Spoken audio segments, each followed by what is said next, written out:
Pernahkah engkau salat setiap hari, tapi gelisah tak kunjung reda? Bibirmu sibuk berzikir, namun hatimu tetap kosong, seakan Allah jauh, padahal namanya terus kau sebut. Mungkin ibadahmu baru menyentuh gerak, belum menyentuh jiwa.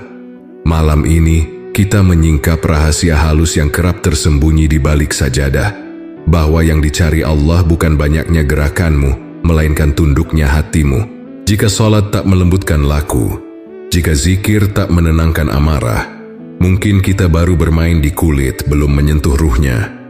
Bersiaplah, perjalanan ini akan mengguncang rasa aman semu, meruntuhkan topeng kesalehan, dan menuntunmu menemukan ibadah yang hidup, ibadah yang menghidupkan. Sebelumnya, bantu subscribe, like, dan tulis amin di kolom komentar. Semoga rezekinya lancar, amin. Banyak manusia tekun beribadah, salatnya lengkap, jadwal zikirnya rapi, rukuk sujudnya tertib. Namun ketika ia bangkit dari sajadah, lidahnya masih tajam, matanya mudah menghakimi, hatinya sempit terhadap sesama. Di hadapan manusia, ia tampak saleh. Di hadapan langit ibadahnya bagai wadah tanpa isi, indah bergema, tapi tak menyejukkan siapapun. Disinilah kita belajar membedakan antara ritual yang berulang dan ibadah sejati yang mengubah. Ibadah sejati tidak diukur dari lamanya berdiri, banyaknya rakaat, atau panjangnya doa. Ia diukur dari seberapa dalam ego ditundukkan di hadapan Allah, seberapa lembut akhlak setelah salam terakhir. Salat yang khusyuk semestinya menurunkan nada suara, melapangkan dada, dan menenangkan ragam amarah. Zikir yang hidup semestinya melembutkan cara kita memandang, dari menilai menuju memahami, dari curiga menuju kasih. Jika subhanallah masih beriring tatapan meremehkan, jika Allahu Akbar belum menundukkan keakuan, maka ada yang belum kita sentuh, hadirnya hati. Kita sering menganggap ibadah adalah komunikasi vertikal semata, padahal buahnya selalu memantul ke horizontal. Semakin seseorang bertemu Tuhannya, semakin teduh wajahnya bagi makhluk. Lisan menjadi lembut, hati menjadi lapang, langkah menjadi penopang. Mengapa hal ini kerap gagal terjadi? Karena ego pandai menyamar dalam pakaian takwa. Ia menyelinap sebagai rasa puas rohani. Aku sudah salat malam, aku lebih baik dari yang lain. Ia bersembunyi dalam hitungan, zikirku ribuan, sedekahku besar. Padahal Allah tak menimbang angka tanpa niat. Ia menatap kualitas hadir, sejauh mana namanya benar-benar mengisi ruang batin. Saat ibadah berhenti pada gerakan, ia menjadi pertunjukan yang menenangkan diri, bukan pertemuan yang menyembuhkan diri. Namanya tetap ibadah, tetapi ruhnya absen. Ibadah sejati menuntun dari kepatuhan menuju kesadaran. Saat takbir, kita menyerah total. Saat rukuk, kita merendah. Saat sujud, ego dijatuhkan hingga menyentuh bumi. Saat salam, kita keluar membawa damai, bukan hanya bagi diri, tetapi bagi sekeliling. Zakat bukan sekadar transfer harta, melainkan latihan melepaskan rasa memiliki. Puasa bukan hanya menahan lapar, melainkan memadamkan api nafsu yang menuntut dipuji. Haji bukan hanya perjalanan geografis, melainkan perjalanan pulang menuju fitrah. Ketika prinsip-prinsip ini hidup, lahirlah akhlak mulia, tanda paling nyata bahwa ibadah menyala dari dalam. Namun bila hati mati, tubuh tetap bisa beribadah. Hanya saja ibadah itu menjadi kebiasaan kosong. Kita hadir di masjid, tetapi hati tak pernah hadir di hadiratnya. Kita menunaikan kewajiban, tetapi gagal menumbuhkan kesadaran. Kita fasih berdoa, tetapi gagap berlapang dada. Inilah peringatan halus bagi siapapun yang merasa sudah cukup saleh. Lihatlah bukan pada pakaian dan lafaz, melainkan pada buah akhlak. Apakah setelah salat engkau lebih sabar? Setelah zikir engkau lebih rendah hati? Setelah memberi, engkau lebih mudah mengampuni? Jika jawabannya belum, jangan putus asa. Sebab ini bukan vonis, melainkan undangan untuk menghidupkan hati. Mulailah dengan kejujuran, Akui bahwa seringkali kita sibuk pada bentuk, lalai pada makna. Lalu minta kepada Allah bukan tambahan amal di daftar, melainkan tambahan hadir di dada. Ya Allah, hidupkan hatiku dalam setiap sujud. Ketika doa ini menjadi nafas, engkau akan merasakan perubahan yang tak dapat dipamerkan, namun mudah dirasakan, amarah yang melunak, keinginan dipuji yang memudar, dan kasih yang lebih mudah mengalir. Itulah tanda ibadah mulai hidup. Ada perbedaan halus antara gerak tubuh dan gerak hati. Keduanya bisa tampak serupa dari luar, tetapi menghasilkan rasa yang sangat berbeda di dalam. Tubuh bisa menekuk, berdiri, rukuk, sujud. Namun hati bisa saja tetap tegak, tidak mau tunduk. Disinilah letak persoalan banyak orang beribadah. Ritual berjalan, ruh tertinggal. Ibadah menjadi urutan gerak, bukan perjalanan makna. Kita selesai pada tata cara, belum sampai pada cahaya. Ritual itu perlu. Ia pagar yang menjaga kita dari kelalaian. Tanpa pagar, langkah mudah tersesat. Tetapi pagar bukan rumah. Rumahnya adalah kehadiran hati. Rasa bahwa kita benar-benar sedang menghadap. Saat hati hadir, lafaz sederhana terasa dalam. Ayat pendek mengguncang jiwa. Waktu berjalan pelan, sebab yang kita rasapi bukan detik, melainkan perjumpaan. Di momen itulah ritual diisi ruh. Bentuk menjadi jembatan, bukan beban, namun sering terjadi kebalikannya. Kita mengejar kerapian gerak, noktah demi noktah, lalu diam-diam merasa aman. Sudah sesuai tuntunan, sudah sah. Rasa aman ini bagus bila menumbuhkan syukur. Tetapi berbahaya bila membuat kita berhenti mencari hadir. Kita mengira tujuan telah tercapai karena syarat telah terpenuhi. Padahal syarat baru pintu. Tujuannya adalah jiwa yang menunduk, ego yang mencair, akhlak yang lembut. Bagaimana menilai apakah ruh sudah hadir? Tanyakan pada perubahan paling kecil. Nada suara setelah salam. Cara menatap orang yang berbeda dengan kita. Kebiasaan memaafkan kesalahan kecil yang dulu mudah menyulut emosi. Jika salat yang sama, bacaan yang sama, masjid yang sama, tak juga mengubah cara kita memperlakukan makhluk, mungkin ruh belum masuk ke inti ibadah. Kita baru memindahkan tubuh ke sajadah, belum memindahkan hati ke hadiratnya. Ada momen ketika ritual justru menjadi pembenar diri. Ia dipakai untuk mengukur orang lain, menambah rasa lebih, menyimpan catatan prestasi rohani. Ibadah yang mestinya menyembuhkan, berubah menjadi alat menghakimi. Kita lupa bahwa yang dicari Allah bukan laporan panjang, melainkan kejujuran singkat. Ya Allah, aku butuh Engkau. Di sini ruh bicara. Ia mengajarkan rendah hati. Semakin banyak beribadah, semakin besar rasa malu untuk menilai orang lain. Lalu bagaimana menghidupkan ruh dalam ritual? Mulailah dengan niat yang jernih dan sadar. Hadirkan kalimat pendek sebelum takbir. Aku menghadapmu. Rasakan napas melambat. Sadari kelemahan diri. Ada lelah, ada khilaf, ada kalah. Mintalah dituntun untuk merasakan makna setiap gerak. Rukuk sebagai latihan merendah. Sujud sebagai jatuhnya ego. Salam sebagai janji membawa damai keluar sajadah. Ulangi latihan ini pelan, konsisten. Bukan untuk menambah angka, tetapi untuk menyiram hati. Jangan takut pada kekhusyukan yang datang dan pergi. Ombak memang naik turun, yang penting perahu tetap diarahkan ke pantai. Saat khusyuk berat, jangan putus asa. Saat khusyuk mudah, jangan sombong. Teruslah bertamu ke hadiratnya. Sebab tamu yang tak lelah mengetuk suatu hari akan dibukakan pintu. Di saat pintu itu terbuka, engkau akan tahu bedanya ritual dan ruh. Yang satu menggerakkan badan, yang lain menghidupkan jiwa. Pada akhirnya ritual tanpa ruh membuat kita sibuk membuktikan diri. Ritual dengan ruh membuat kita sibuk memperbaiki diri. Yang pertama menambah angka, yang kedua menambah cahaya. Dan ketika cahaya itu mulai menyala, ego tak lagi punya tempat untuk bersembunyi. Ego adalah musuh paling halus dalam perjalanan ibadah. Ia tidak selalu menampakkan diri dalam kesombongan terang-terangan, tetapi sering datang dengan wajah suci, bersarung zikir, berselendang doa, dan berwajah khusyuk. Di balik setiap sujud yang tampak khidmat, bisa saja tersembunyi rasa ingin dipandang. Di balik sedekah yang besar, bisa tumbuh keinginan untuk dihormati.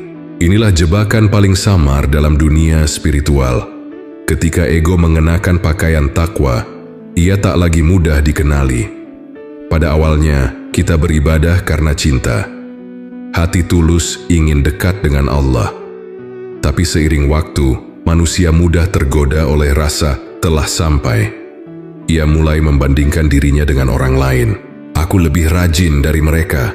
Aku lebih sering di masjid. Kalimat-kalimat itu mungkin tak terucap, tetapi bergetar halus di dada. Saat itulah ibadah berubah arah. Dari menghadap Allah menjadi menghadap diri sendiri. Kita tidak lagi mencari ridhanya, melainkan ketenangan semu karena merasa lebih baik. Ego tidak pernah puas. Ia akan terus meminta pengakuan, bahkan dalam hal-hal kecil. Ia ingin orang lain tahu bahwa kita dermawan. Ia ingin orang lain melihat bahwa kita sabar. Ia ingin setiap amal terlihat, disadari, dan dipuji. Padahal semakin dalam seseorang mengenal Allah, semakin ia ingin menutupi amalnya dari pandangan manusia. Orang yang benar-benar dekat dengan Allah tidak butuh panggung, sebab ia sudah merasa cukup dilihat olehnya. Tapi bagi ego, keheningan adalah ancaman. Ia butuh sorotan agar tetap hidup. Bahasa ego dalam pakaian takwa sering terdengar lembut tapi beracun. Ia bisa berbisik, "Aku tidak ria, hanya ingin jadi teladan." Ia bisa menyamar dalam bentuk nasihat, padahal hatinya ingin dianggap bijak. Ia bisa menuduh orang lain lalai, padahal dirinya sedang menikmati rasa benar. Inilah kesombongan rohani, lebih berbahaya dari kesombongan duniawi, karena diselimuti oleh dalih kebaikan. Jika tidak disadari, ia membuat kita merasa semakin tinggi, padahal sebenarnya semakin jauh dari Tuhan. Membungkam ego bukan berarti membenci diri sendiri, melainkan menundukkannya agar tunduk pada cahaya Allah. Cara paling sederhana adalah dengan terus-menerus mengingat bahwa semua kebaikan datang darinya.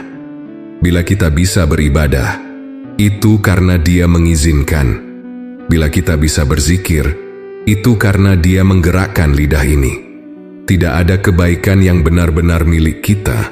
Semua hanyalah titipan yang bisa diambil kapan saja. Kesadaran inilah yang membuat hati tetap rendah dan lembut di tengah amal yang besar. Tanda seseorang mulai menaklukkan egonya adalah ketika ia berhenti menghitung amalnya. Ia tidak lagi sibuk menimbang pahala, sebab hatinya sibuk menjaga keikhlasan. Ia tidak lagi ingin dikenal baik, sebab baginya cukup dikenal oleh Allah. Ia lebih memilih diam dalam kebaikan daripada ramai dalam pengakuan. Semakin tinggi kedekatannya dengan Allah, semakin kecil dirinya di hadapan makhluk. Dan ketika ego mulai mereda, ibadah menjadi ringan, zikir menjadi manis, doa menjadi pertemuan yang tulus tanpa pamrih. Ibadah bukan lagi cara membuktikan kesalehan, melainkan cara menenangkan kerinduan. Di titik inilah kita memahami bahwa ibadah bukan perlombaan angka, tetapi perjalanan membungkam aku, agar yang tersisa hanyalah Dia. Namun perjalanan ini belum selesai, karena setelah ego dikenali dan ditundukkan, masih ada satu gerbang yang harus dilewati. Gerbang sujud sejati. Di sanalah seluruh aku akan jatuh sepenuhnya di hadapan kebesaran Allah. Dan di episode berikutnya, kita akan masuk ke ruang paling dalam itu. Sujud yang menjatuhkan ego. Sujud adalah momen paling rendah bagi tubuh, tetapi paling tinggi bagi jiwa. Di titik itu, dahi menempel ke bumi, tanda bahwa tidak ada lagi yang lebih rendah dari posisi itu. Namun ironinya, banyak manusia bersujud setiap hari tanpa benar-benar jatuh di dalam dirinya. Tubuhnya tunduk, tapi hatinya masih berdiri tegak. Ia menunduk di hadapan Tuhan, tapi masih tinggi di hadapan sesama. Padahal makna sejati dari sujud bukan sekadar gerakan fisik, melainkan kejatuhan ego ke titik paling dalam, tempat di mana keakuan meleleh. dan yang tersisa hanyalah kesadaran akan kebesaran Allah.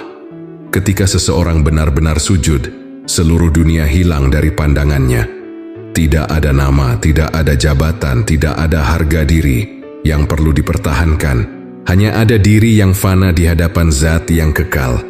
Itulah momen ketika keheningan menjadi saksi pertemuan antara hamba dan Tuhannya. Tidak ada kata, hanya rasa yang tak bisa dijelaskan. Sujud seperti ini tidak lagi sekadar ritual, melainkan pernyataan cinta terdalam dari jiwa yang telah lelah berpura-pura kuat di hadapan dunia. Ia jatuh bukan karena kalah, tapi karena sadar bahwa segala kekuatan hanyalah milik Allah. Namun tidak semua sujud membawa ruh itu. Banyak yang sekadar menempelkan dahi ke sajadah, tanpa membiarkan hatinya ikut jatuh. Dalam sujudnya, pikirannya masih sibuk menghitung urusan dunia. Lidahnya mengucap tasbih, tetapi batinnya menimbang pekerjaan, rezeki, atau pujian. Ia sujud secara fisik, tapi belum runtuh secara batin. Sujud yang seperti ini hanya menggugurkan kewajiban, bukan membangunkan kesadaran. Dan disinilah letak rahasianya. Sujud baru menjadi hidup ketika hati menyerah sepenuhnya, bukan hanya badan. Dalam sujud yang benar, ada air mata yang jatuh tanpa perintah. Bukan karena sedih, melainkan karena rindu. Rindu kepada kasih yang tak terbalas oleh dunia. Rindu kepada ketenangan yang tak bisa dibeli. Air mata itu adalah bahasa ruh, isyarat bahwa kehadiran Allah sedang dirasakan, bukan sekadar diucapkan. Itulah mengapa sujud disebut sebagai tempat paling dekat antara hamba dan Tuhan. Di sana, tidak ada lagi jarak, tidak ada lagi alasan, hanya ada penyerahan total. Sujud sejati mematikan ego, tapi justru menghidupkan jiwa. Ia memadamkan kesombongan yang selama ini disembunyikan oleh ketaatan. Ia menghancurkan perasaan ingin diakui, lalu menggantinya dengan keheningan yang damai. Orang yang telah mengenal makna sujud tidak akan lagi sibuk membuktikan dirinya benar, sebab ia sibuk menjaga hatinya tetap rendah. Ia tidak akan mudah marah, sebab hatinya telah belajar tunduk. Ia tidak akan mencari kehormatan, sebab ia telah menemukan kemuliaan dalam kerendahan. Sujud bukan hanya bentuk penghormatan, tapi juga proses pembebasan.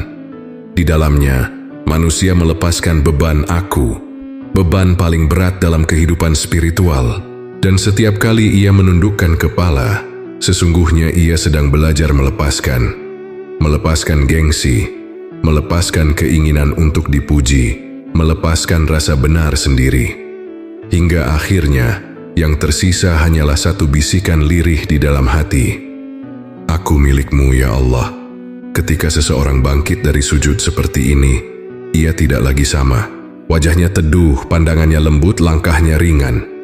Dunia boleh tetap keras, tapi batinnya telah tenang. Karena setiap kali ia sujud, ia menemukan rumah. Tempat di mana semua luka disembuhkan dan semua keangkuhan dilebur oleh cinta. Ada banyak lidah yang fasih menyebut nama Allah, tetapi hanya sedikit hati yang benar-benar mendengarnya. Zikir kini sering menjadi rutinitas, angka yang dikejar, wirid yang dihitung, suara yang bergema di udara, namun tak menyentuh dada. Padahal hakikat zikir bukan pada jumlahnya, melainkan pada kesadarannya.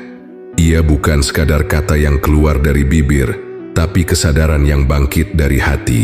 Zikir sejati tidak butuh pengeras suara, sebab yang paling nyaring adalah getaran jiwa yang memanggil Tuhannya dengan cinta. Ketika hati hadir dalam zikir, dunia terasa berhenti berputar. Nafas menjadi lebih pelan, dada terasa lapang, dan pikiran yang semula gaduh berubah tenang. Di momen itu, nama Allah bukan hanya disebut, tapi dihidupi. Setiap subhanallah menjadi napas syukur.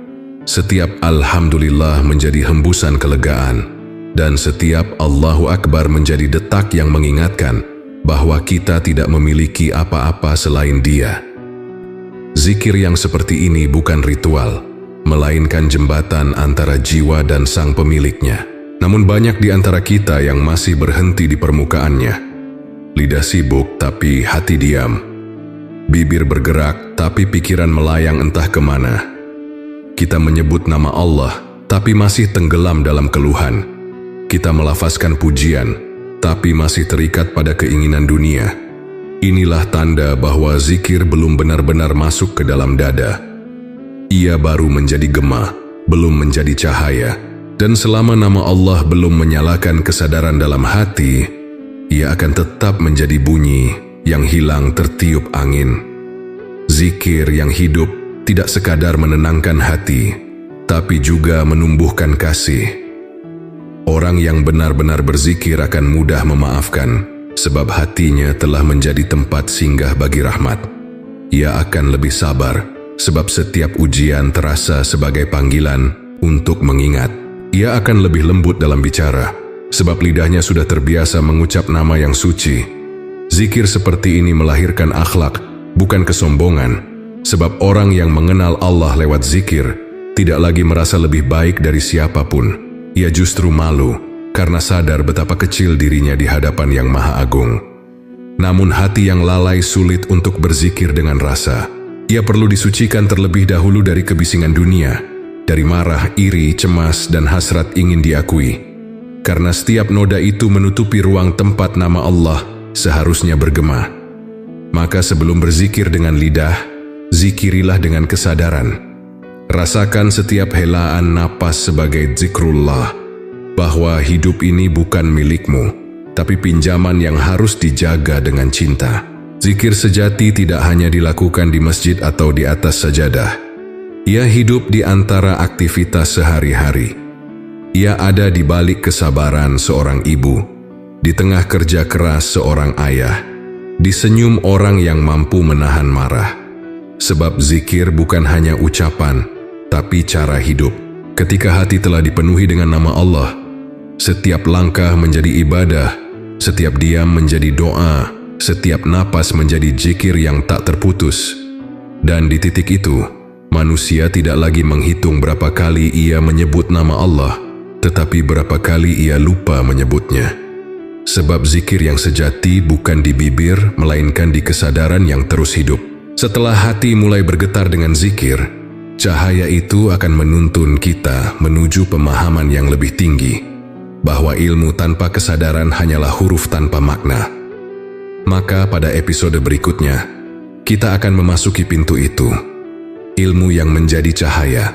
Ilmu adalah cahaya, tetapi tidak setiap yang tampak berilmu memiliki cahaya. Ada ilmu yang hanya menerangi pikiran, namun tidak menghangatkan hati. Ada pula ilmu yang menembus dada, membuat seseorang semakin lembut dan rendah hati. Dua orang bisa mempelajari ayat yang sama, tetapi hasilnya berbeda. Satu merasa tinggi karena tahu banyak, sementara yang lain menangis karena merasa kecil di hadapan kebesaran Allah. Inilah perbedaan antara ilmu yang sekadar informasi dan ilmu yang menjadi cahaya. Banyak manusia belajar untuk menjadi pandai, tapi lupa untuk menjadi bijak. Mereka mengumpulkan dalil seperti kolektor mengumpulkan benda berharga. Lidahnya fasih berbicara, pikirannya tajam menilai, tapi hatinya keras dan mudah menghakimi. Padahal tujuan ilmu bukan untuk membuat kita merasa lebih benar, melainkan membuat kita lebih takut kepada Allah. Ilmu yang sejati menumbuhkan kerendahan hati. Semakin seseorang tahu, semakin ia menyadari betapa sedikit yang ia pahami. Ia tidak menatap dari atas, tapi dari dalam, melihat dengan rahmat, bukan dengan rasa unggul. Ilmu yang menjadi cahaya selalu lahir dari hati yang bersih. Ia tidak datang hanya dari buku, tapi dari pengalaman dan perenungan. Seorang hamba bisa belajar dari alam, dari kesalahan, dari air mata, bahkan dari orang yang ia benci sekalipun. Karena bagi hati yang hidup, setiap peristiwa adalah ayat. Ilmu seperti ini tidak membuatnya sibuk berdebat, tapi sibuk memperbaiki diri. Ia tidak memandang ilmu sebagai mahkota, melainkan sebagai amanah untuk menuntun diri dan menebar manfaat. Namun zaman ini sering memuliakan kepintaran lebih dari kebeningan hati. Banyak yang mencari ilmu agar dihormati, bukan agar lebih mengenal Allah. Mereka ingin dikenal pandai, dikagumi, dan disegani. Padahal ilmu tanpa keikhlasan hanyalah bayangan cahaya. terlihat terang di luar, tapi gelap di dalam. Ia bisa menyilaukan mata orang lain, namun tidak menghangatkan siapapun. Ilmu yang tidak menumbuhkan kasih hanya akan melahirkan kesombongan rohani. Tahu banyak, tapi sulit mendengar. Fasih menasihati, tapi enggan berempati. Ilmu yang menjadi cahaya selalu menuntun menuju akhlak. Ia mengajarkan untuk menunduk ketika benar, bukan meninggi. Ia membuat kita berhati-hati sebelum menilai, karena sadar setiap manusia berjalan di takdir yang berbeda. Orang yang berilmu tapi tidak lembut ibarat pohon rindang tanpa buah. Indah dari jauh, tapi tidak memberi manfaat bagi siapapun. Sebaliknya, orang yang berilmu dengan hati yang hidup akan menjadi mata air dimanapun ia berada. Kata-katanya menyejukkan, kehadirannya menenangkan, dan diamnya membawa makna. Maka sebelum menambah hafalan, bersihkan niat. Sebelum mencari kebenaran dalam kitab, carilah cahaya dalam hati. Ilmu sejati bukan diukur dari banyaknya yang kita tahu, tetapi dari seberapa jauh ia membuat kita mengenal Allah. Bila ilmu membuat kita lebih lembut, itu tandanya ia telah hidup. Bila ia membuat kita semakin keras, mungkin yang tumbuh bukan cahaya, tapi bayangan diri. Karena sejatinya, ilmu hanyalah jalan. Tujuannya adalah makrifat, mengenal Allah di setiap helaan napas. Dan ketika ilmu telah menyalakan cahaya itu, amal pun akan berubah. Tidak lagi lahir dari kewajiban, tetapi dari cinta. Disitulah perjalanan ini berlanjut, menuju bab berikutnya, amal yang menumbuhkan cinta. Setiap amal adalah jembatan menuju Allah. Namun jembatan itu hanya kokoh bila dibangun di atas cinta. Tanpa cinta, amal hanyalah rutinitas yang kering, tindakan yang dilakukan karena takut, malu, atau ingin dihormati.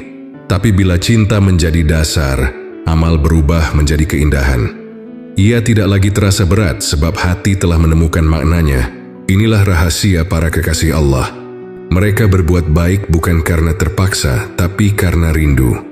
Banyak orang beramal dengan perhitungan. Berapa pahala ini? Apakah Allah akan membalasnya? Mereka menimbang dan berharap seolah bertransaksi dengan Tuhan. Padahal cinta sejati tidak mengenal hitung-hitungan. Orang yang mencintai tidak pernah bertanya berapa yang akan ia terima. Ia hanya ingin memberi. Sama seperti matahari yang terus bersinar tanpa menagih terima kasih dari bumi. Bila amal lahir dari cinta, setiap kebaikan menjadi ringan. Karena yang dicari bukan surga, tapi pertemuan dengannya.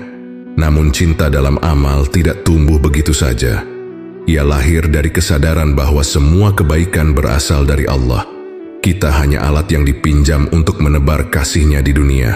Saat seseorang menolong orang lain, sebenarnya Allah sedang menolong melalui tangannya. Saat seseorang memberi, itu bukan hartanya yang berkurang, melainkan cinta Allah yang sedang mengalir melalui dirinya. Kesadaran ini membuat amal tidak lagi menjadi ajang pamer, melainkan bentuk kerendahan hati. Ia memberi tanpa merasa berjasa, sebab ia tahu bahwa semua berasal darinya. Amal yang tidak disertai cinta mudah berubah menjadi beban.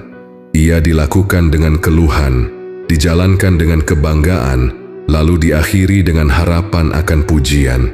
Dari luar tampak suci, tapi di dalamnya penuh kelelahan batin. Orang yang beramal tanpa cinta mudah tersinggung bila tidak dihargai, mudah kecewa bila tidak disebut. Namun orang yang beramal karena cinta tidak peduli apakah dunia tahu atau tidak, sebab yang ia cari hanyalah senyum Tuhan di dalam diam. Ia tahu bahwa nilai amal tidak diukur dari tepuk tangan manusia, tetapi dari ketulusan yang tersembunyi di hati. Cinta mengubah arah amal. Ia membuat sujud terasa lembut, sedekah menjadi kebahagiaan, dan menahan amarah menjadi kemenangan. Ia menyalakan makna di dalam setiap perintah, membuat ibadah bukan lagi kewajiban, melainkan kebutuhan jiwa. Orang yang beramal dengan cinta tidak pernah merasa cukup, bukan karena tamak pahala, tapi karena cintanya terlalu besar untuk diam. Ia terus berbuat, bukan untuk menambah catatan, tapi untuk menyalurkan kasih yang mengalir dalam dirinya. Namun cinta juga menjadi cermin kejujuran. Bila kita masih merasa berat berbuat baik, mungkin cinta kita belum tumbuh. Bila kita masih ingin dilihat dalam kebaikan, mungkin cinta kita belum murni. Sebab cinta sejati membuat seseorang rela menjadi tak dikenal di bumi asalkan dikenal di langit. Ia menghapus aku dari setiap amal hingga yang tersisa hanyalah Dia. Dan ketika amal telah tumbuh dari cinta, maka setiap perbuatan menjadi doa yang hidup. Kebaikan tidak lagi berhenti di tangan, tapi mengalir ke hati siapapun yang disentuhnya. Disitulah kita memahami bahwa amal yang dicintai Allah bukan yang besar di mata manusia, tapi yang kecil namun dilakukan dengan kasih. Setelah hati dipenuhi cinta, jiwa pun mulai mengenal rasa cukup, rasa yang bernama syukur. Syukur adalah seni melihat dengan hati. Ia bukan sekadar ucapan Alhamdulillah, tapi cara pandang terhadap hidup. Banyak orang pandai mengucap syukur di bibir, tapi tidak benar-benar merasakannya di dada. Mereka mengucap terima kasih kepada Allah setiap hari, namun tetap merasa kekurangan, tetap gelisah, tetap membandingkan hidupnya dengan orang lain. Padahal syukur sejati tidak menunggu hidup sempurna. Ia justru membuat hidup terasa sempurna dalam segala kekurangannya. Setiap helaan napas adalah nikmat, tapi jarang kita sadari. Kita sibuk menghitung apa yang hilang, hingga lupa menghargai yang masih ada. Kita mengeluh tentang rezeki yang belum datang, padahal kita masih diberi waktu, kesehatan, dan kesempatan untuk memperbaiki diri. Syukur bukan hanya tentang mendapatkan yang diinginkan, tapi tentang mengenali kehadiran Allah di setiap keadaan. Orang yang bersyukur tidak hanya bahagia saat diberi, tapi juga tenang saat diuji.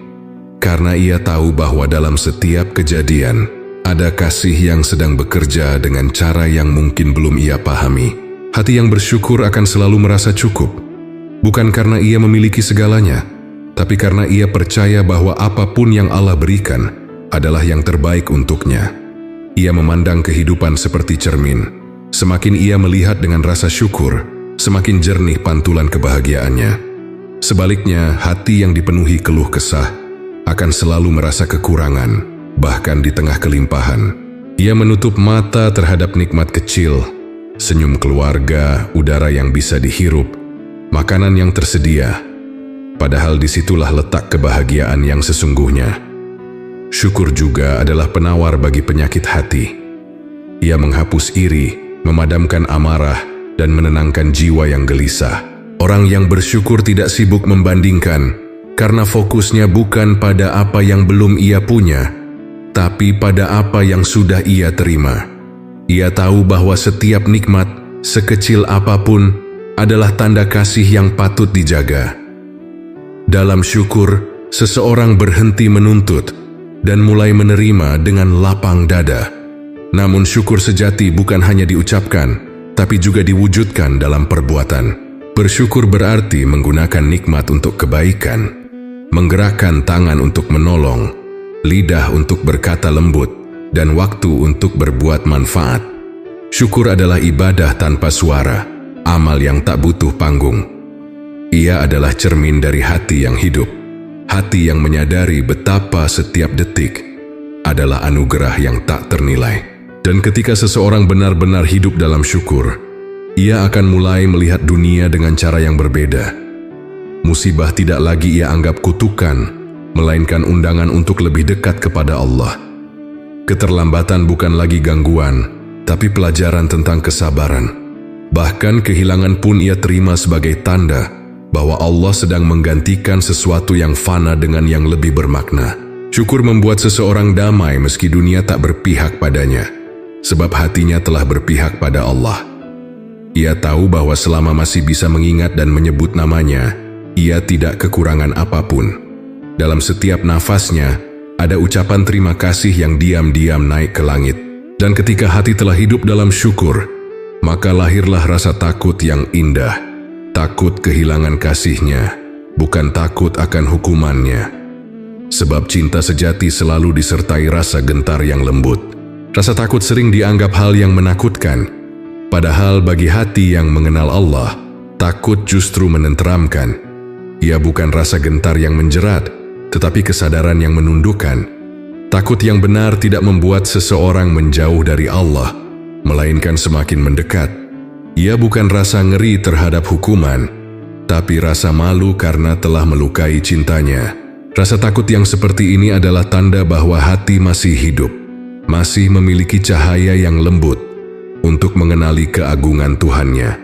Ketika hati hidup dalam cinta, takut dan rindu berjalan berdampingan.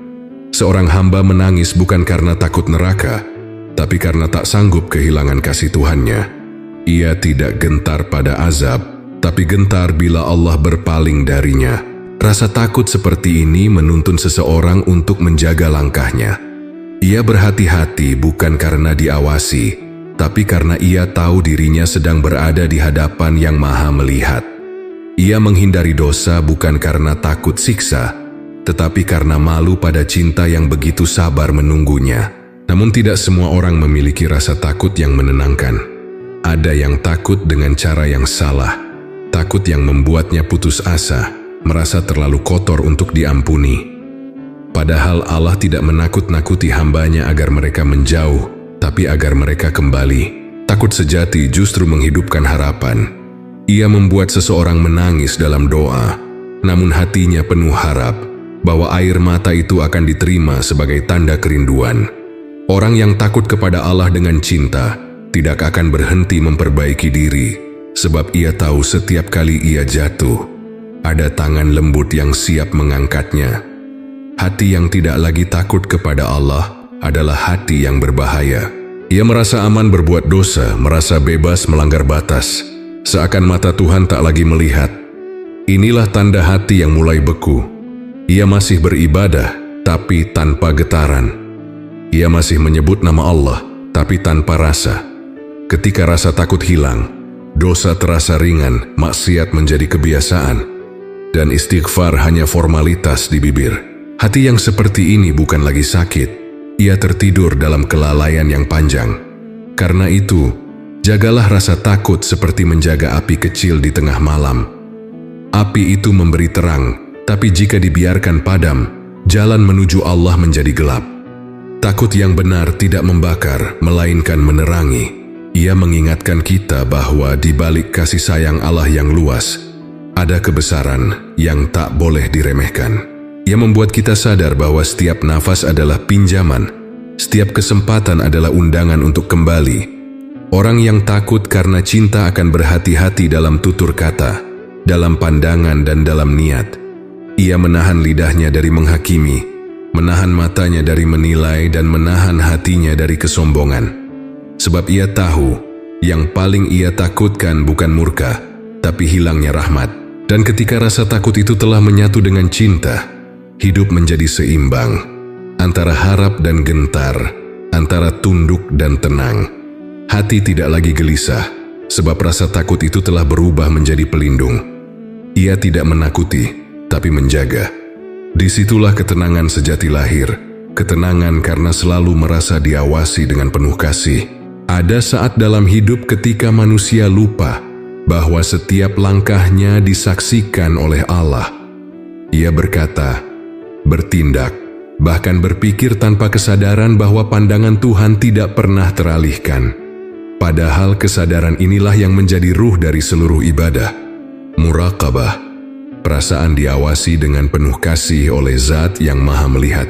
Ketika muraqabah hidup di dalam hati, seseorang tidak lagi membutuhkan pengingat dari luar. Ia menjaga dirinya bukan karena takut dilihat manusia, tapi karena tahu bahwa Allah selalu hadir, bahkan dalam diamnya. Rasa diawasi ini bukan beban, tapi cahaya.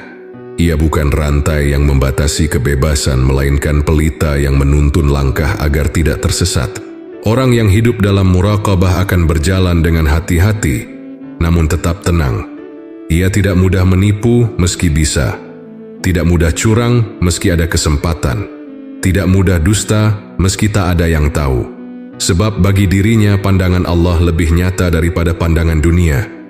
Inilah kebebasan yang sejati, kebebasan dari kepura-puraan.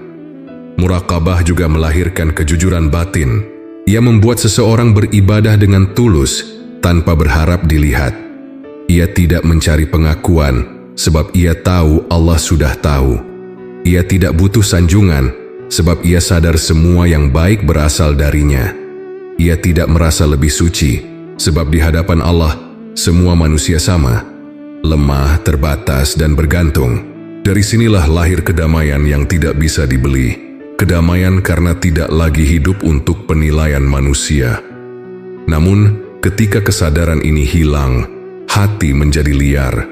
Ia merasa bebas berbuat apa saja. Dosa dilakukan dengan ringan karena tak ada yang melihat. Lidah menjadi tajam, pandangan menjadi berani, tangan menjadi rakus. Inilah saat di mana manusia mulai kehilangan malu kepada Tuhannya. Padahal malu kepada Allah adalah benteng terakhir bagi kehormatan jiwa. Begitu rasa malu itu hilang, dosa tak lagi terasa berat, dan kebenaran hanya menjadi pilihan, bukan kewajiban. Untuk menghidupkan muraqabah, seseorang harus melatih hatinya untuk hadir dalam setiap detik kehidupan. Saat berbicara, sadari bahwa Allah mendengar. Saat berpikir, ingat bahwa Allah tahu isi hatimu bahkan sebelum kamu sadari. Saat bekerja, sadari bahwa setiap gerak kecilmu disaksikan olehnya. Bila kesadaran ini dijaga, dunia akan terasa penuh kehadiran ilahi. Setiap hal kecil, senyum, langkah, bahkan diam menjadi ibadah.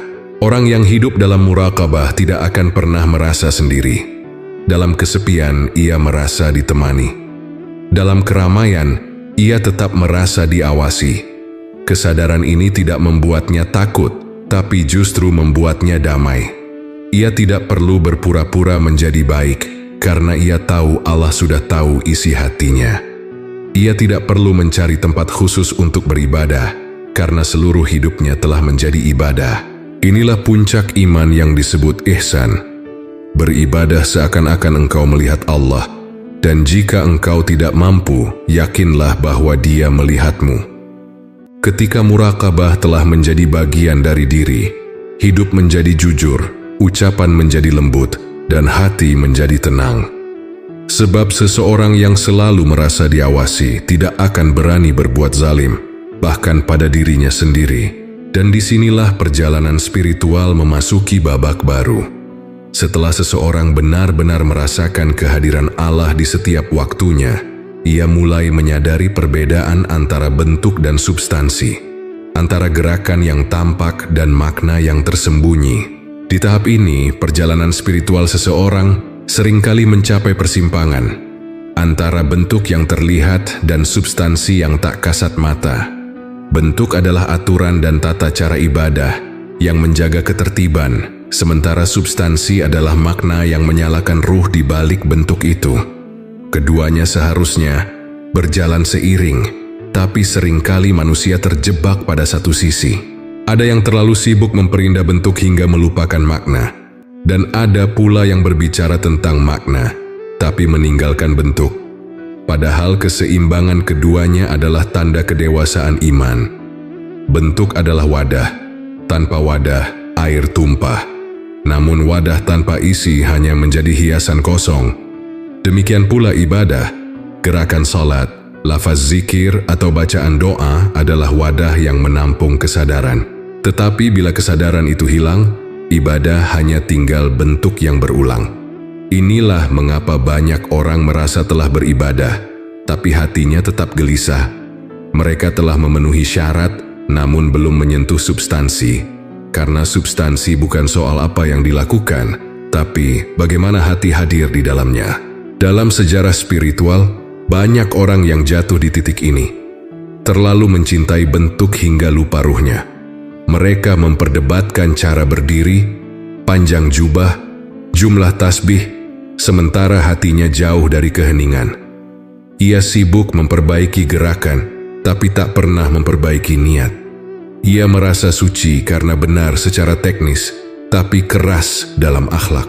Padahal Rasulullah pernah bersabda, yang dinilai Allah bukan rupa dan bentukmu, tetapi hatimu dan amalmu.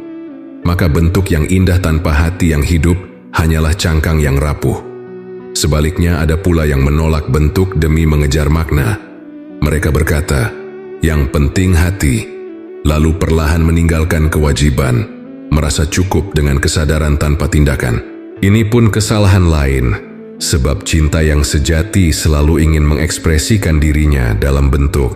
Orang yang mencintai Allah tidak cukup hanya merasa dekat di hati. Ia ingin bersujud, ingin memuji, ingin berbuat. Cinta yang benar akan selalu melahirkan amal, sebagaimana api selalu melahirkan cahaya. Benturan antara bentuk dan substansi sejatinya bukan untuk dipertentangkan, tapi untuk disatukan. Ibadah lahiriah menuntun hati agar tetap tertib, sementara ibadah batin menjaga bentuk agar tidak kering. Saat keduanya bersatu, lahirlah keindahan spiritual yang seimbang, gerakan yang tenang, ucapan yang lembut, dan hati yang hidup. Seseorang yang telah mencapai titik ini tidak lagi beribadah karena takut dosa, tapi karena ia rindu untuk hadir. Ia tidak lagi menilai siapa yang benar, tapi sibuk menjaga agar dirinya tetap ikhlas. Maka lihatlah ke dalam dirimu, apakah ibadahmu hanya membentuk tubuh atau sudah membentuk jiwa? Apakah engkau sibuk memperindah penampilan ibadah, tapi lupa memperhalus rasa di dalamnya? Sebab Allah tidak mencari bentuk yang sempurna, melainkan hati yang tulus di baliknya. Di titik ini, perjalanan menuju Allah mulai menuntut kejujuran tertinggi, keberanian untuk meruntuhkan tembok ego yang tersisa. Karena setelah memahami perbedaan antara bentuk dan substansi, langkah berikutnya adalah melepaskan segalanya yang menghalangi cahaya, yaitu ego yang masih ingin diakui dalam ibadah. Dalam perjalanan spiritual, tidak ada penghalang yang lebih besar antara manusia dan Tuhannya selain ego. Ia halus, tenang, dan sering menyamar sebagai kesalehan. Ia bisa berdoa, berzikir, bahkan menangis dalam ibadah. Namun semua itu dilakukan untuk dirinya sendiri, bukan karena Allah. Ego ingin terlihat dekat dengan Tuhan, padahal yang ia kejar hanyalah pengakuan. Ia ingin dipuji atas kebaikan, merasa lebih tinggi karena taat, dan merasa paling benar karena banyak beribadah. Inilah tembok yang paling sulit diruntuhkan, karena ia tidak tampak dari luar, tetapi menebal di dalam hati. Runtuhnya tembok ego tidak terjadi dengan sekali sujud atau satu malam tangis. Ia terjadi perlahan melalui luka, ujian, dan kesadaran yang tumbuh dari kejujuran. Setiap kali manusia kecewa, dipermalukan, atau gagal, Allah sesungguhnya sedang mengikis dinding keakuan itu. Ia tidak menghancurkan kita untuk membuat kita lemah, tapi agar kita kembali menyadari bahwa kekuatan sejati bukan berasal dari diri sendiri. Kadang, rasa sakit dan kehilangan adalah palu-palu rahmat yang mengetuk dinding hati, agar cahaya bisa masuk kembali. Ego selalu ingin memegang kendali, ingin menentukan arah, hasil, bahkan cara Allah bekerja. Ia berkata, "Aku sudah berdoa, maka aku berhak mendapat jawaban." Tapi hati yang telah direndahkan oleh pengalaman hidup akan belajar berkata, "Ya Allah, Engkau lebih tahu kapan waktu terbaik." Disitulah ego mulai retak, sebab saat seseorang berhenti menuntut dan mulai menerima, ia sedang membuka pintu kepasrahan. Pasrah bukan tanda kalah, melainkan tanda percaya. Ketika tembok ego mulai runtuh, ibadah terasa berbeda. Tidak lagi ada beban untuk tampak baik, tidak ada lagi kebanggaan dalam amal. Sujud menjadi tenang, doa menjadi jujur, dan zikir menjadi lembut. Orang yang hatinya telah bebas dari ego, tidak lagi menilai siapa yang lebih taat, sebab ia sibuk memeriksa hatinya sendiri. Ia berhenti mencari pujian, sebab ia sadar bahwa semua kebaikan hanyalah titipan. Ia tidak lagi menyesali masa lalu, sebab ia tahu Allah bahkan menulis luka untuk mengajarkannya tentang cinta. Hidup tanpa ego bukan berarti hidup tanpa harga diri. Justru di sanalah martabat sejati tumbuh. Ia tidak lagi bergantung pada pujian manusia, sebab ia telah menemukan nilai dirinya di mata Tuhan. Ia tidak lagi sibuk menegakkan citra, sebab yang ia jaga hanyalah kemurnian niat. Orang yang telah meruntuhkan egonya tampak sederhana di luar, tapi di dalamnya bersemayam ketenangan yang dalam. Ia tidak perlu berkata bahwa dirinya ikhlas, sebab keikhlasan sejati tidak perlu diumumkan. Ketika seseorang sampai di titik ini, ia akan melihat kehidupan dengan pandangan yang baru. Tidak ada lagi musuh, sebab semua adalah guru yang mengajarkan kerendahan hati. Tidak ada lagi persaingan, sebab setiap orang sedang menempuh jalannya masing-masing menuju Allah. Ia berhenti melawan dunia dan mulai berdamai dengannya. Itulah tanda bahwa tembok ego telah benar-benar runtuh dan cahaya cinta mulai menerangi ruang hati yang dulu gelap. Namun perjalanan belum selesai. Setelah ego hancur, hati menjadi bening. Dan dalam kejernihan itu, seseorang mulai melihat makna sejati dari ibadah. Bukan sebagai kewajiban, tapi sebagai jalan pulang. Pada akhirnya, setiap ibadah bukan sekadar kewajiban, melainkan jalan pulang menuju asal. Kita berasal dari Allah, dan seluruh perjalanan hidup hanyalah proses kembali kepadanya. Ibadah adalah peta yang menunjukkan arah, sementara hati adalah kompas yang menuntun langkah. Namun banyak orang berhenti di tengah jalan karena mengira perjalanan ini berakhir di ritual. Padahal, tujuan ibadah bukan berhenti di gerakan, tetapi sampai pada kesadaran bahwa tidak ada jarak antara hamba dan Tuhannya, kecuali kelalaian. Ketika seseorang mulai menyadari makna ini, ibadah tak lagi terasa berat. Salat bukan beban, tapi pertemuan. Zikir bukan rutinitas, tapi bisikan rindu. Puasa bukan sekadar menahan lapar, tapi latihan untuk menahan diri agar tidak kehilangan arah. Semua bentuk ibadah menjadi cara Allah menuntun hambanya agar kembali mengenal rumahnya sendiri. Rumah yang tak beralamat di dunia, melainkan di dalam dada yang penuh kesadaran. Dalam setiap sujud, Allah seakan berbisik lembut, "Pulanglah kepadaku, bukan hanya dengan tubuhmu, tapi dengan hatimu." Namun banyak orang beribadah dengan hati yang masih mengembara. Mereka berdiri di hadapan Allah, tapi pikirannya berlari ke dunia. Mereka mengucap namanya, tapi hatinya sibuk dengan keinginan yang belum terkabul. Mereka menunaikan kewajiban, tapi tidak merasakan kehadiran. Seolah-olah mereka datang ke rumah Allah, namun pintunya tak pernah benar-benar dibuka. Ibadah seperti ini hanya mengisi waktu, bukan menyembuhkan jiwa. Karena itu, perjalanan spiritual sejati dimulai saat seseorang berhenti menjadikan ibadah sebagai rutinitas dan mulai menjadikannya sebagai jalan pulang. Jalan pulang bukan berarti menolak dunia, tetapi melihat dunia dengan mata yang berbeda. Orang yang berjalan di jalan ini tetap bekerja, tetap bergaul, tetap tertawa, namun di hatinya ada ruang sunyi yang hanya diisi oleh Allah. Ia tidak mencari tempat untuk merasa dekat, karena dimanapun ia berada, ia tahu Allah bersamanya. Ia bisa sujud di masjid, tapi juga bisa menangis di tengah keramaian. Sebab bagi hati yang sadar, setiap ruang adalah sajadah, setiap waktu adalah kesempatan untuk pulang. Ibadah sebagai jalan pulang mengajarkan bahwa tidak ada langkah kecil yang sia-sia. Setiap amal, sekecil apapun, adalah langkah menuju Allah jika dilakukan dengan cinta. Menyapa dengan lembut, menolong dengan tulus, memaafkan dengan ikhlas. Semua itu adalah bentuk ibadah yang mengantar jiwa semakin dekat pada sumber cahaya. Ketika seseorang memahami hal ini, ia berhenti memisahkan antara dunia dan akhirat, antara kerja dan ibadah, antara hidup dan doa. Semuanya menyatu dalam satu kesadaran bahwa seluruh hidup adalah perjalanan pulang. Dan ketika hati telah mengerti arah pulangnya, ia tidak lagi resah, sebab ia tahu setiap sujud adalah langkah mendekat, setiap napas adalah panggilan untuk kembali.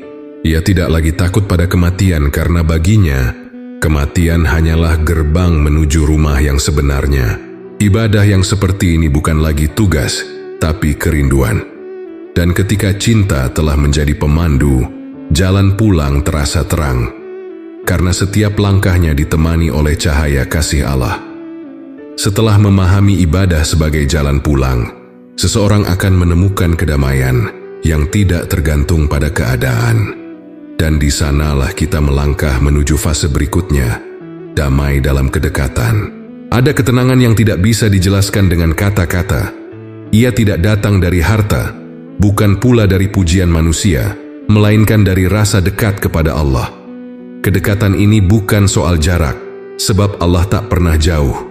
Justru kitalah yang sering menjauh karena lalai. Saat hati mulai sadar bahwa setiap detik hidup berada dalam genggamannya, maka rasa damai akan tumbuh perlahan seperti matahari yang terbit tanpa suara, hangat, lembut, dan menyinari dari dalam. Damai dalam kedekatan bukan berarti hidup tanpa ujian. Justru di tengah badai, seseorang akan tahu seberapa kuat hubungan hatinya dengan Tuhan. Orang yang benar-benar dekat kepada Allah tidak selalu diberi jalan mudah, tetapi hatinya selalu tenang.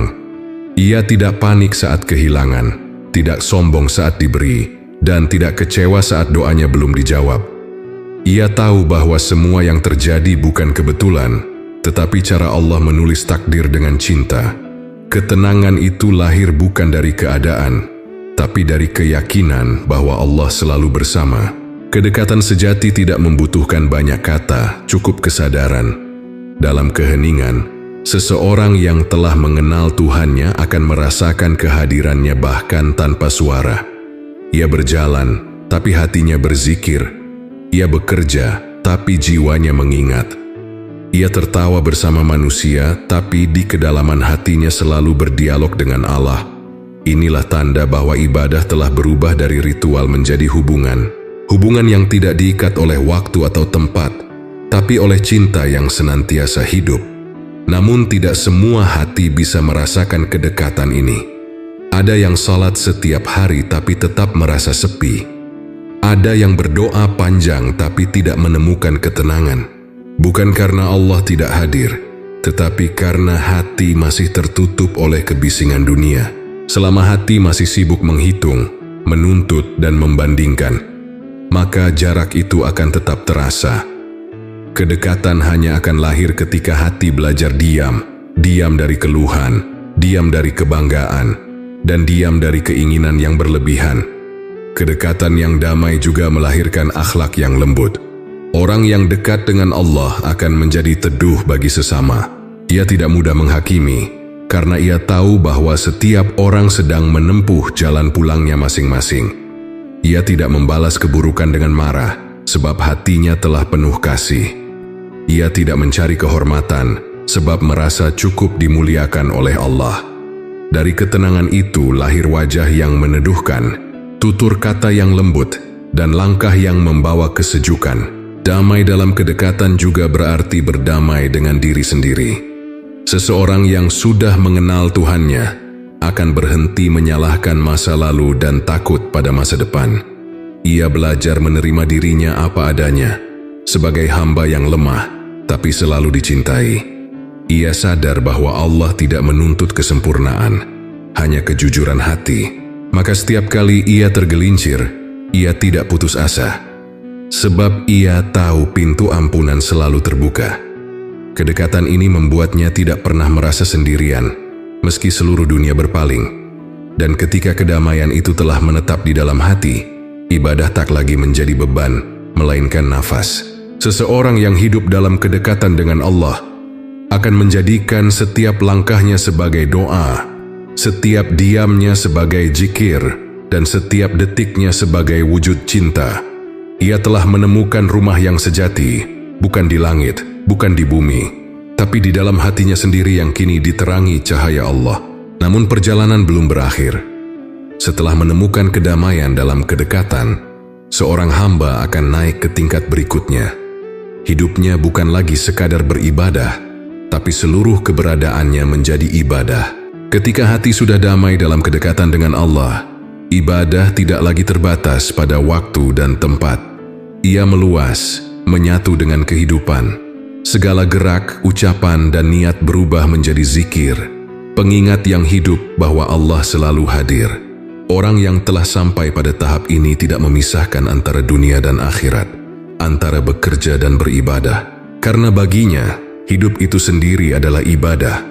Setiap tarikan napas adalah pujian, setiap langkah adalah sujud, dan setiap kebaikan kecil adalah bentuk cinta yang diam-diam naik ke langit. Zikir sejati bukan hanya kalimat yang diulang, tapi kesadaran yang terus hidup. Ia membuat seseorang hadir penuh dalam setiap momen. Saat makan, ia mengingat pemberi rezeki. Saat berbicara, ia mengingat bahwa setiap kata dicatat. Saat bekerja, ia sadar bahwa hasil hanyalah milik Allah. Dalam kesadaran itu, segala hal menjadi suci, sebab tak ada ruang yang kosong darinya. Dunia yang dulu tampak biasa kini terasa sakral, karena hati telah terbuka untuk melihat kehadiran Allah di balik segalanya. Hidup yang menjadi zikir juga berarti hidup dengan makna. Orang yang hatinya terus berzikir tidak akan menyia-nyiakan waktu. Ia tahu bahwa setiap hari adalah kesempatan untuk menebar kebaikan dan menambah cinta. Ia berbuat bukan untuk dihargai, tapi karena ia tahu setiap amal adalah percakapan dengan Tuhan. Bahkan dalam diam, jiwanya berdialog. Ya Allah, jadikan langkahku ini bagian dari jalan-Mu. Zikir yang seperti ini tidak butuh suara keras. Ia mengalir lembut dalam kesadaran, seperti air yang menyejukkan hati. Namun, untuk menjadikan hidup sebagai zikir, seseorang harus belajar hadir. Karena zikir bukan hanya tentang mengingat, tapi tentang tidak lupa.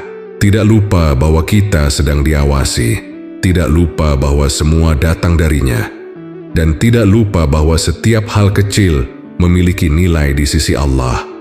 Saat kesadaran ini tumbuh, seseorang akan lebih berhati-hati dalam ucapan dan perbuatan. Ia tidak mudah marah, karena sadar bahwa kemarahan bisa memadamkan cahaya hatinya. Ia tidak mudah iri, karena tahu bahwa rezeki sudah ditentukan. Ia menjaga pikirannya agar tetap bersih, sebab di sanalah zikir bersemayam. Zikir yang hidup juga mengubah cara seseorang memandang kesedihan. Ia tidak lagi mengeluh, tapi melihat ujian sebagai panggilan untuk lebih dekat. Ia tahu bahwa setiap air mata adalah bentuk zikir yang tidak terucap. Ketika hati menangis karena rindu kepada Allah, itu pun ibadah. Ketika seseorang bersabar dalam diam, itu juga bentuk zikrullah. Ia memahami bahwa mengingat Allah bukan sekadar menyebut namanya, tetapi hidup dalam kesadaran bahwa semua berasal darinya dan akan kembali kepadanya. Dan ketika zikir telah menjadi nafas, kehidupan terasa ringan. Tidak ada lagi batas antara dunia dan ibadah, antara siang dan malam. Semua menjadi satu kesatuan yang indah. Hidup menjadi tenang bukan karena tidak ada masalah, tapi karena hati selalu terhubung pada sumber ketenangan. Inilah keadaan tertinggi seorang hamba ketika setiap detik hidupnya memantulkan kehadiran Allah. Ia telah menjadi saksi bahwa zikir bukan lagi aktivitas tetapi keberadaan. Namun perjalanan ini belum selesai. Setelah hidup menjadi zikir, akan datang kesadaran terakhir bahwa semua ibadah, amal, dan cinta hanyalah cara Allah menuntun kita kembali kepadanya. Pada akhirnya, setelah seluruh perjalanan panjang menuju makna ibadah, kita akan tiba di satu kesadaran yang paling dalam, bahwa Allah tidak butuh ibadah kita, kitalah yang butuh Allah. Semua salat, zikir, doa, dan amal yang kita lakukan bukan untuk menambah kebesarannya, sebab Dia sudah maha sempurna sejak sebelum ada apapun.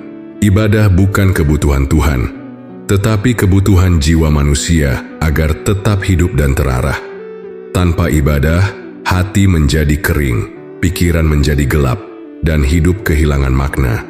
Banyak orang beribadah seolah sedang memberi sesuatu kepada Allah, padahal sebenarnya mereka sedang menerima. Setiap sujud yang dilakukan bukanlah persembahan, tetapi kesempatan untuk disembuhkan. Setiap doa bukan permintaan yang merepotkan langit, tetapi cara hati kembali menemukan rumahnya. Allah tidak berkurang jika kita berhenti beribadah, tapi kita akan kehilangan arah jika berhenti mengingatnya. Sebab ibadah sejati bukan tentang membuat Allah senang, melainkan tentang membuat hati kita kembali tenang. Ketika seseorang memahami hal ini, ibadah tidak lagi terasa berat. Ia tidak lagi memandang salat sebagai kewajiban yang harus diselesaikan, tetapi sebagai pertemuan yang dinanti. Ia tidak berzikir untuk mencari pahala, tetapi untuk menenangkan diri. Ia tidak berdoa karena terpaksa, tapi karena tak sanggup jauh dari kasih Tuhan. Dalam setiap rukuk dan sujud, ia tidak sedang berusaha menyenangkan Allah, melainkan sedang memohon agar hatinya disucikan. Dan di titik inilah ibadah menemukan maknanya yang tertinggi. Bukan kewajiban, tapi kebutuhan jiwa yang mencintai. Namun manusia seringkali lupa. Ia mengira sedang beribadah untuk Allah, padahal yang ia kejar adalah dirinya sendiri. Ingin dipuji, ingin merasa benar, ingin merasa aman. Ia menukar makna ibadah dengan rasa bangga rohani. Padahal Allah tak pernah menilai banyaknya gerakan, tapi hadirnya hati. Ia tidak melihat panjangnya doa, tapi ketulusan air mata. Ia tidak menghitung jumlah amal, tapi keikhlasan di baliknya. Semua yang lahir dari hati yang hidup akan diterima, sementara yang dilakukan tanpa kesadaran hanyalah suara kosong yang tak menembus langit. Maka, ibadah yang sejati adalah ibadah yang mengubah. Ia menundukkan ego, melembutkan laku, dan menumbuhkan kasih. Jika setelah salat kita masih mudah marah, jika setelah zikir hati masih gelisah, berarti ada bagian dari diri yang belum benar-benar bersujud. Sebab tanda diterimanya ibadah bukanlah pahala yang banyak, melainkan perubahan yang nyata. Ketika seseorang benar-benar berjumpa dengan Allah melalui ibadahnya, wajahnya menjadi teduh, tutur katanya lembut, dan langkahnya ringan. Itulah bukti bahwa ibadah telah menyentuh hati. Allah tidak butuh ibadahmu, tetapi engkaulah yang butuh Dia dalam setiap ibadahmu. Karena tanpa kehadirannya, hidup hanyalah serangkaian aktivitas tanpa arah. Tanpa zikir, hati akan mudah gelap. Tanpa sujud, jiwa kehilangan pijakan. Tanpa cinta kepadanya, dunia menjadi hampa meski penuh cahaya. Maka, beribadahlah bukan karena takut, tapi karena rindu. Sujudlah bukan karena kewajiban, tapi karena cinta.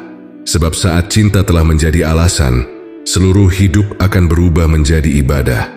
Dan disinilah perjalanan berakhir, bukan karena kita telah sampai, tapi karena kita akhirnya sadar bahwa sejak awal, Allah tak pernah jauh. Dialah tujuan sekaligus tempat kembali.